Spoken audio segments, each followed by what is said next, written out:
हरिओम दोस्तों, स्वागत है आपका free study bye Lodhi sir के यूट्यूब चैनल में। दोस्तों, मैं कृपाल लोधी। स्टूडेंट्स, आज हम आपको लेकर के आए हैं क्लास 10th मैथ्स का बहुत ही इंपॉर्टेंट टॉपिक एक्सरसाइज 3.3 प्रश्नावली 3.3 के। स्टूडेंट्स, आज हम आपको सभी इबारती प्रश्न बड़ी आसान विधि से करवाने वाले हैं। इस विधि में हम प्रतिस्थापन विधि का यूज करेंगे। दोस्तों, इसके पहले हम 1 अध्याय, 2 अध्याय और 4 अध्याय के वीडियो अपलोड कर चुके हैं। आप हमारी प्लेलिस्ट में जाकर के देख सकते हैं। दोस्तों, यदि आप हमारे चैनल पर पहली बार विजिट कर रहे हैं तो प्लीज हमारे चैनल को सब्सक्राइब कर लें, साथ में बेल आइकन पर क्लिक करें ताकि सबसे पहले नोटिफिकेशन आपको मिलता रहे। दोस्तों, लाइक तो आप कर ही दें। यदि यहाँ तक आपने हमारा वीडियो देखा है तो आइए बगैर देर किए हुए प्रारंभ करते हैं आज का टॉपिक। आज के टॉपिक में हम आपको इबारती दूसरा प्रश्न से और लगभग इसके 6 से 7 प्रश्न कंप्लीट करवाने वाले हैं। इसके पहले के यदि आपको प्रश्न हल करना है तो आप हमारी प्लेलिस्ट में जाकर के देख सकते हैं। उसकी लिंक हम इस वीडियो में नीचे दे देंगे। तो आइए प्रारंभ करते हैं। प्रश्न क्रमांक 2 है इबारती। दोस्तों, इसमें कह रहे हैं 2x धन 3y बराबर 11 और 2x ऋण 4y बराबर है ऋण 24 को हल कीजिए और इससे m का वह मान ज्ञात कीजिए जिसके लिए y बराबर mx प्लस 3 हो। क्या करना है? y बराबर mx प्लस 3 हो, ये हमें इसमें पता करना है। ठीक है दोस्तों, तो इसमें देखो हम ये भी देख रहे हैं, यहाँ y भी लिखा है, यहाँ x भी लिखा है। इसका मतलब क्या होगा कि हमें इन दोनों समीकरणों से x y के मान निकालना होंगे और x y के मान निकाल के हमें यहाँ रख देने होंगे और यहाँ से हम m का मान प्राप्त कर लेंगे। ये है इसकी पूरी विधि। तो अब आपको यदि जब कभी भी ये दो समीकरण लिखे रहे दो चर वाले रैखिक समीकरण, तो इनको आप प्रतिस्थापन विधि से आसानी से हल कर सकते हैं। तो पहले हम इन समीकरणों को लिख लेते हैं। समीकरण 1 था 2x धन 3y बराबर 11 और समीकरण 2 है 2x ऋण 4y बराबर ऋण 24। तो इसमें हम समीकरण 1 से किसी से भी x या y का मान निकाल के और किसी दूसरे समीकरण में रख देना है। हम आदत अपनी क्या पड़ गई है, समीकरण 1 से x का मान निकाल के 2 में रखते हैं। तो समीकरण 1 से इसको आप 1 दे देना समीकरण, ठीक है, इसको आप 2 दे देना इस टाइप से। तो समीकरण 1 से हम 2x का मान जब निकाल रहे होंगे तो 2x बराबर कितना मिलेगा, यहाँ मिलेगा 11 ऋण 3y। ठीक है, इसलिए जब हम यहाँ से x की वैल्यू केवल फाइंड करेंगे तो यहाँ मिल जाएगा 11 ऋण 3y और ये 2 कहाँ आ जाएंगे, x के साथ लेके आ जाएंगे भाग में। तो ये x का मान मिल गया 11 ऋण 3y बटे 2। अब हम क्या कर रहे होंगे, x का मान हमने कहाँ से निकाला है, समीकरण 1 से निकाला, तो 2 में रखेंगे। तो यहाँ लिख देते हैं हम x का मान समीकरण 2 में रखने पर। तो जब हम x का मान समीकरण 2 में रखेंगे तो समीकरण 2 एक बार हम लिख लेते हैं स्टूडेंट्स। और समीकरण 2 क्या था, समीकरण 2 है 2x ऋण 4y बराबर ऋण 24। ये है 2x ऋण 4y बराबर ऋण 24। इसमें जहां ये x लिखा है यहाँ पर उस x की जगह हम लिखेंगे 11 ऋण 3y बटे 2। तो ये मिल जाएगा 2, यहाँ गुणा है, x की जगह रखेंगे हम 11 ऋण 3y बटे 2 और ऋण के ये 4y बराबर ऋण के 24। ये 2 ये भी कॉमन में बटे 2 है और ये भी कॉमन है, तो ये 2 से 2 कैंसिल आउट हो जाएंगे। यहाँ स्टूडेंट्स केवल क्या बचेगा, 11 ऋण 3y और ऋण 4y बराबर ऋण के 24। तो 11 ऋण के 3y और ऋण के 4y ये समान चिन्ह है, समान चिन्ह हमेशा जुड़ते हैं, ये जुड़ जाएंगे। 3y और 4y 7y हो जाएंगे, पर काय के रहेंगे, ये ऋण के ही रहेंगे। ठीक है, बड़ी संख्या के। तो यहाँ हमें क्या मिल जाएगा, ऋण के 3y और ऋण के 4y ऋण के 7y बराबर ऋण के 24। अब हम यहाँ से ऋण 7y का जब मान निकाल रहे होंगे तो ऋण के 24 और 11 इस तरफ आएंगे तो 11 भी काय के हो जाएंगे, ऋण के। ठीक है, इनका चिन्ह पलट जाएगा। तो ऋण 7y बराबर समान चिन्ह जुड़ते हैं, पर जुड़ने के बाद बड़ी चिन्ह के रहते हैं, बड़ी संख्या के। तो ये 24 ऋण की थी, तो ये ऋण 35। इसलिए जब हम y की वैल्यू फाइंड कर रहे होंगे तो ऋण 35 बटे ये गुणा में है ऋण 7, तो ये भाग में आ जाएंगे। ऋण से ऋण कैंसिल आउट, तो 7 पंचे 35। ठीक है, मतलब हमें यहाँ y की वैल्यू कितनी मिल गई, y का मान मिल गया 5। अब हमें क्या करना है दोस्तों, ये जो y का मान निकला है इस y के मान को समीकरण 1 या 2 में रख के हमें 1 या 2 में रख के हमें x का मान और निकालना है। तो कहीं भी रख सकते हैं आप, समीकरण 1 में रख सकते, 2 में रख सकते, यहाँ x का मान निकाला था यहाँ रख सकते, कहीं भी। तो समीकरण 1 में रख दूं, समीकरण 1 में y का मान रखने पर ऐसा हम लिख लेते हैं। समीकरण 1 में y का मान रखने पर। अब समीकरण 1 क्या था, 2x धन 3y बराबर 11 2x धन 3y बराबर 11।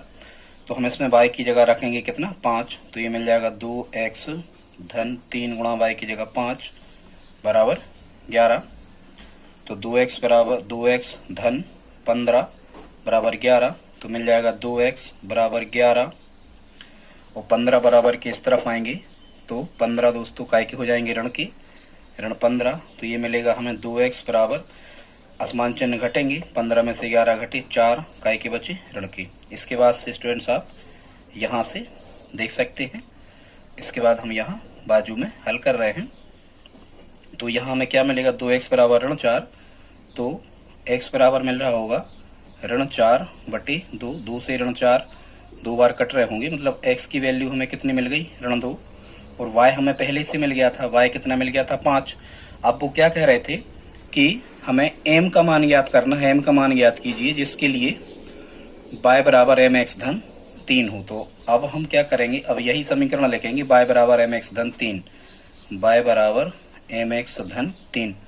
तो ये हमें मिल रहा होगा। अब मान रख दो y की जगह कितना रखेंगे, यहाँ ये गलत लिख गया, y की जगह कितना लिखेंगे हम स्टूडेंट्स, y का मान कितना निकला था 5, तो y की जगह रखेंगे 5 बराबर m गुणा x की जगह x का मान मिला ऋण 2, तो यहाँ ऋण 2 रख देंगे धन 3। तो ये मिल जाएगा 5 बराबर m का ऋण 2 में गुणा तो ऋण के 2m धन 3। ठीक है, तो ये 5 ज्यों के त्यों और 3 इस तरफ आए तो 3 काय के हो गए ऋण के हो गए, और बराबर यहाँ कितना मिल जाएगा ऋण के 2m। 5 में से 3 घटे कितने बचे 2 बराबर ऋण की 2m, या हम ये भी कह सकते हैं स्टूडेंट्स कि ऋण के 2m बराबर 2, इसलिए m बराबर 2 बटे या 2 बटे ऋण 2, ऋण नीचे नहीं लगता ऊपर ही लगा देंगे, तो 2 से 2 कैंसिल आउट हो गए एक बार, तो m का मान कितना मिल गया ऋण 1। और यही वो कह रहे थे कि m की जगह कितना रख दें हम कि ये समीकरण सत्य हो जाए। तो स्टूडेंट्स यहाँ m का मान हमें कितना मिल गया 1 मिल गया। ये हमारा क्या होगा, इसका आंसर होगा। तो दोस्तों ये हमने दूसरा प्रश्न हल किया। इसी प्रकार से अब हम आगे के वार्ती प्रश्नों को देखते हैं जो प्रश्न क्रमांक 3 में लिखे हुए हैं। अब हम आपको उन प्रश्नों को हल करना सिखाएंगे। दोस्तों यदि यहाँ तक आपने हमारा वीडियो देखा है तो प्लीज इस वीडियो को लाइक जरूर करें। अब हम अगला क्वेश्चन लेकर के आए हैं, प्रश्न क्रमांक 3 का है ये, और इसमें क्या कह रहे हैं, समीकरण युग्म बनाइए और उनको प्रतिस्थापन विधि द्वारा हल कीजिए। ये है हमारा आज का क्वेश्चन। इन प्रश्नों में हमें क्या करना है, ये भारतीय प्रश्नों को x और y मान करके इनके समीकरण युग्म बनाना है और फिर इन्हें हमें प्रतिस्थापन विधि से क्या कर देना है, हल कर देना है। ठीक है, आई होप आप समझ पा रहे होंगे कि कैसे इनको हमें करना है। तो आइए प्रारंभ करते हैं। कह रहे हैं दो संख्याओं का अंतर 26 है, तो हम मान लेते हैं, मान के x और y के मान हमें निकालना पड़ेंगे जिनको हम पहले मान रहे हैं। माना पहली संख्या x है, इस प्रकार से माना पहली संख्या x तथा दूसरी संख्या y है, ऐसे पहले हमें इनको मानना होता है, तथा दूसरी संख्या y है। एक संख्या मान ली और एक हमने क्या मान ली, दूसरी संख्या मान ली, दोनों संख्या मान ली। अब हम बनाएंगे प्रश्न अनुसार समीकरण। कह रहे हैं उन दो संख्याओं का अंतर 26 है, तो अंतर मतलब कुछ भी हम कह सकते हैं, बड़ी x मान ले रहे हैं, ध्यान रखेंगे। तो अंतर 26 है, मतलब यहाँ आप लिख लेना प्रथम प्रश्न अनुसार, हम नहीं लिख रहे हिंदी, प्रथम प्रश्न अनुसार x ऋण y बराबर 26। ये बन गया अपना कौन सा समीकरण, पहला। क्या कह रहे थे, दो संख्याओं का अंतर 26 है। फिर क्या कह रहे, एक संख्या दूसरी संख्या की 3 गुनी है। एक मतलब कौन सी, पहली। और ये गुनी शब्द देखो आप, ये गुनी शब्द काय के पास लिखा, ये गुनी 3 गुनी शब्द काय के पास लिखा, दूसरी। और दूसरी हमने क्या मानी है, y। सेकंड संख्या हमने क्या मानी, y। तो द्वितीय शर्त अनुसार हम क्या लिखेंगे, एक संख्या माने पहली संख्या दूसरी की 3 गुनी है। गुनी माने यहाँ गुणा, माने x बराबर कितना है 3 गुणा y, मतलब x बराबर 3y। और देखिए 3 गुनी काय के पास लिखा, दूसरी की, तो हम दूसरी आई में काय का गुणा करेंगे 3 का, तो x बराबर कितना मिला 3y।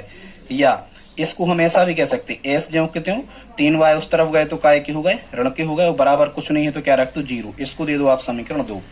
ये मिल गए हमें स्टूडेंट्स, समीकरण 1 मिल गए और समीकरण 2 मिल गए। बस अब हमें इनको केवल सिंप्लीफाई करना है, प्रतिस्थापन से ही कर दो। अभी हमने विलोपन नहीं बताई, तो इनको विलोपन से अपन हल भी नहीं कर रहे हैं। तो समीकरण 1 से प्रतिस्थापन में क्या होता है, समीकरण 1 से x या y का मान निकाल के समीकरण 2 में रखा जाता है। तो हम लिखेंगे समीकरण 1 से, तो समीकरण 1 से हम यहाँ x का मान निकाला। देखो आप, ये है समीकरण 1। x बराबर कितना मिलेगा 26 और y इस तरफ आएंगे तो काय के हो जाएंगे धन की। x बराबर कितना मिला हमें, x बराबर मिला हमें 26 धन y। अब हम इस x का मान समीकरण 2 में रखेंगे। यदि 1 से निकाला तो 2 में रखते हैं, 2 से निकाला तो 1 में रखते हैं। तो x का मान समीकरण 2 में रखने पर समीकरण 2 लिख लेते हैं पूरा। कितना था समीकरण 2 है x ऋण 3y बराबर 0। तो x का मान कितना है 26 धन y। तो इस x को हटा के इसकी जगह हम लिखेंगे 26 धन y ऐसा, और ऋण 3y बराबर 0।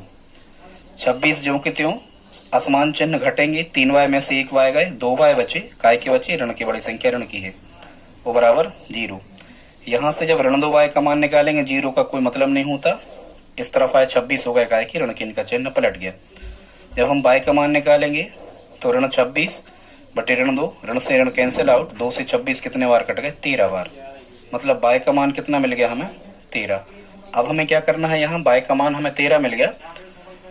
अब हमें इस y का मान समीकरण 1 में या 2 में रखना है, तो x निकल आएगा। तो यहाँ देख लेते हैं, इसके बाद यहाँ लिख लेते हैं अपन y का मान समीकरण 1 में रखने पर, y का मान समीकरण 1 में रखने पर।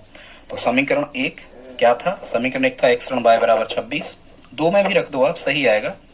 समीकरण 1 क्या था, x ऋण y बराबर 26, और y का मान हमें मिला कितना है एक्चुअल में, तो y का मान कितना मिला है 13। तो यहाँ जाएगा x ऋण y की जगह इस y को हटा के 13 रखेंगे बराबर 26। तो x बराबर 26 जो कहते हैं 13 का पक्षांतर हुआ, इस तरफ आए चिन्ह पलटा, धन के हो गए। 26 और 13 कितने हो गए 39। तो ये काय का मान मिल गया x का। बस लास्ट में हमें क्या करना है, आंसर लिखना है। ठीक है, और आंसर को कैसे लिखते हैं, आंसर लिखेंगे हम x बराबर कितना मिला हमें, मतलब पहली संख्या कितनी मिली हमें 39, ऐसा भी आप लिख सकते हो। दूसरी संख्या कितनी मिली 13। तो ये हमारी पहली और दूसरी संख्या हुई। आप हिंदी में भी लिख सकते हो और लास्ट में जाके ऐसा गोला लगा के इसका आंसर आप लिख सकते हो। तो स्टूडेंट्स ये कितने क्वेश्चन हो गए, ये 2 प्रश्न हो गए आज के। अब देखते हैं तीसरा का दूसरा प्रश्न।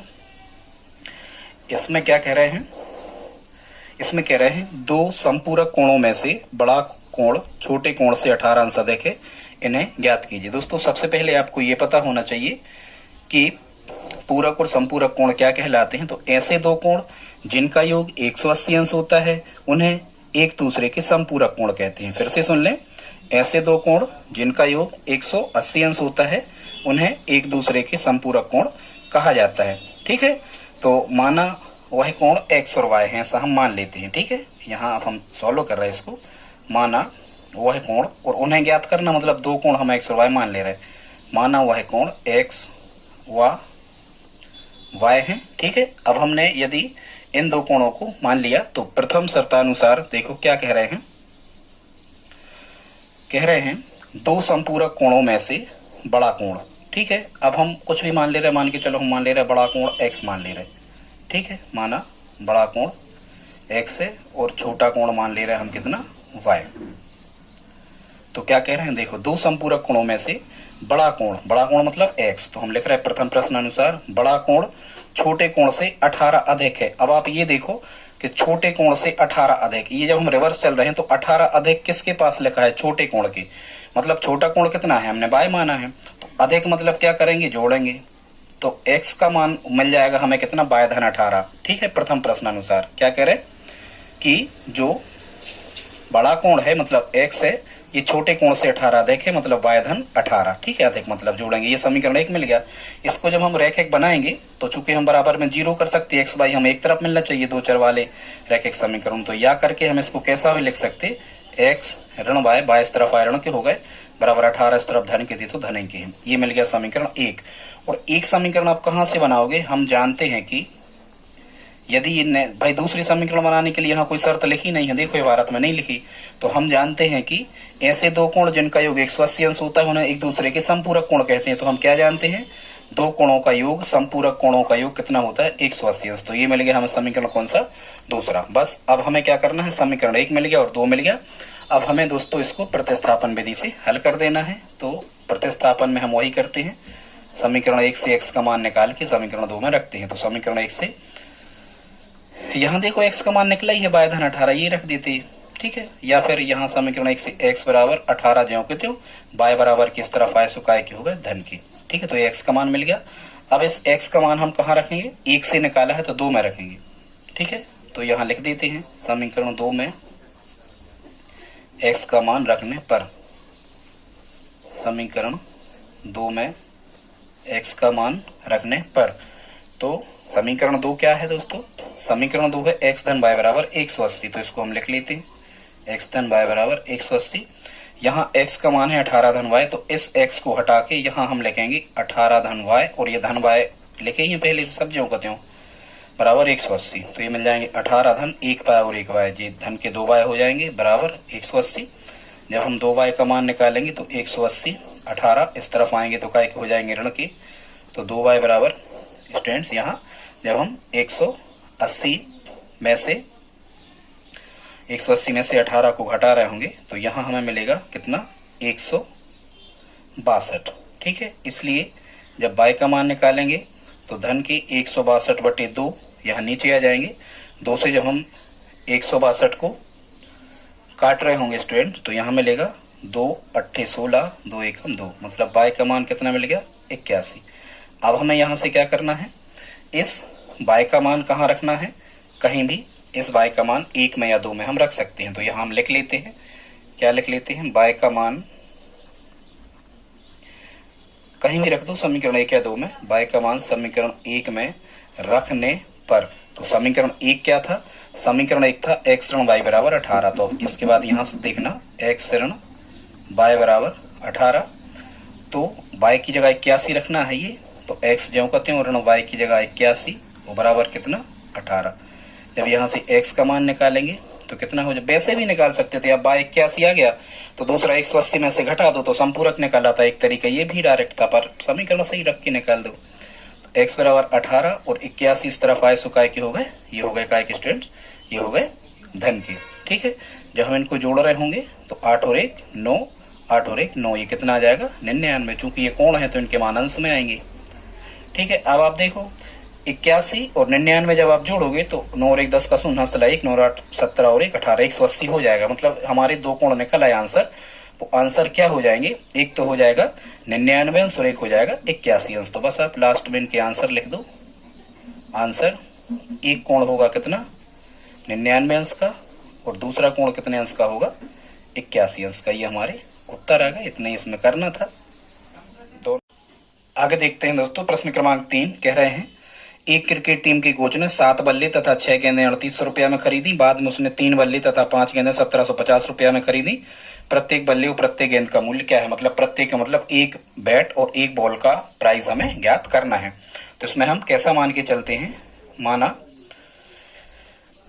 एक बल्ले का मूल्य x रुपया, माना एक बल्ले का मूल्य x रुपया है तथा एक बाल का मूल्य या एक गेंद लिख सकते हैं हम का मूल्य y रुपया है। ठीक है, तो आपको ध्यान दो, जैसे हम कहें कि एक बैट यदि 100 रुपया का रहा तो 7 बैट 700 के आएंगे, मतलब क्या किया, गुणा किया। तो ऐसा ही यदि यहाँ एक बल्ले का मूल्य x रुपया है तो 7 बल्ले के मूल्य कितने होंगे, 7x। तो आप लिखना यहाँ प्रश्नानुसार प्रथम समीकरण बनाने पर, तो 7 बल्लों का मूल्य कितना होगा, 7x, और 6 गेंदें, एक गेंद का मूल्य यदि y रुपया है तो 6 गेंदें कितने की होंगी, 6 गुणा y, मतलब यहाँ गुणा ही है, मतलब 6y। और समीकरण कैसे बनाएंगे हम, 7 बल्ले और 6 गेंदें 3800 रुपया में खरीदी, माने मिलाकर खरीदी, कुल योग है, योग माने धन लगेगा बीच में, वो बराबर कितना आएगा, 3800। ये होगा हमारा क्या, समीकरण फर्स्ट।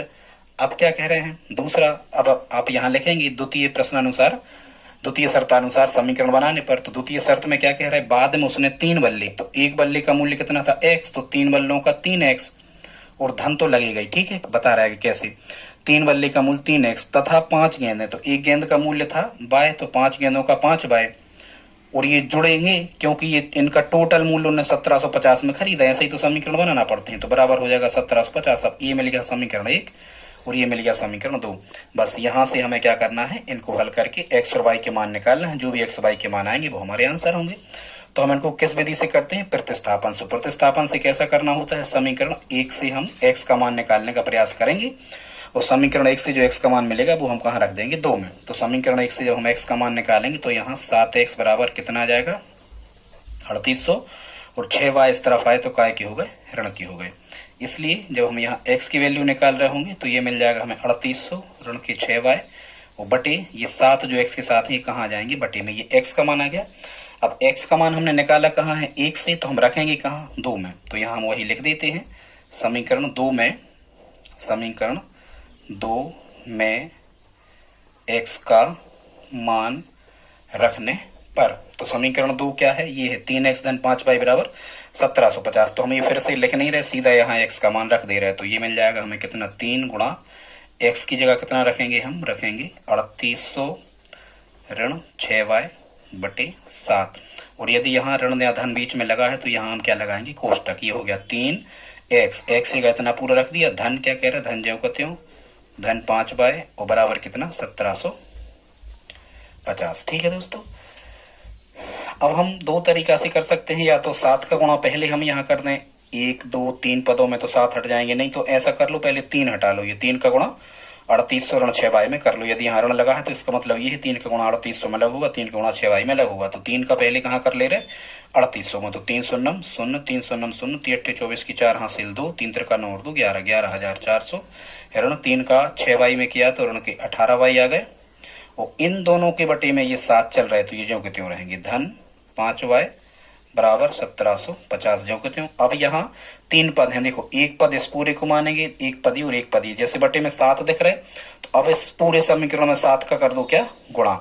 मतलब यहाँ भी 7 का गुणा, 5y में भी 7 का गुणा, 1750 में भी 7 का गुणा।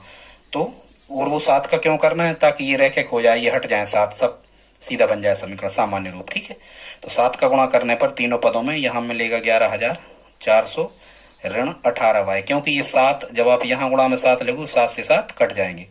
और धन 5y बराबर 1750। जब आप सिंप्लीफाई से कर रहे होंगे तो ये 11400 ऋण के 18y और धन के 5y, आसमान चिन्ह घटते हैं।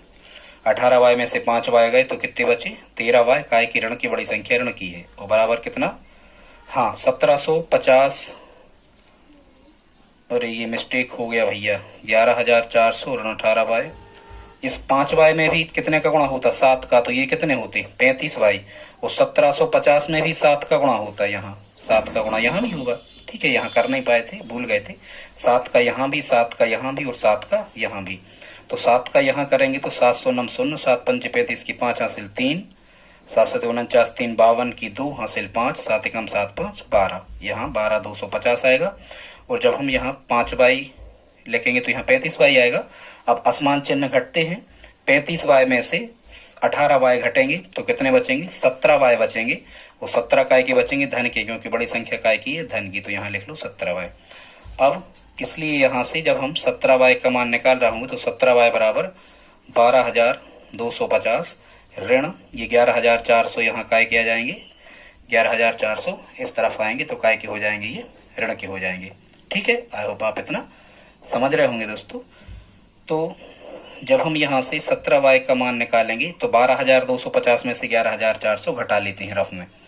कितने में से, 12250 में से 11400 को रफ में हम माइनस करते हैं तो ये मिलेगा 0 5 2 को माने 12, 12 में से 4 गए, कितने बचे 8, हासिल 1, ये 850 बचेंगे। ठीक है, तो 17y बराबर कितना मिला यहाँ, 850।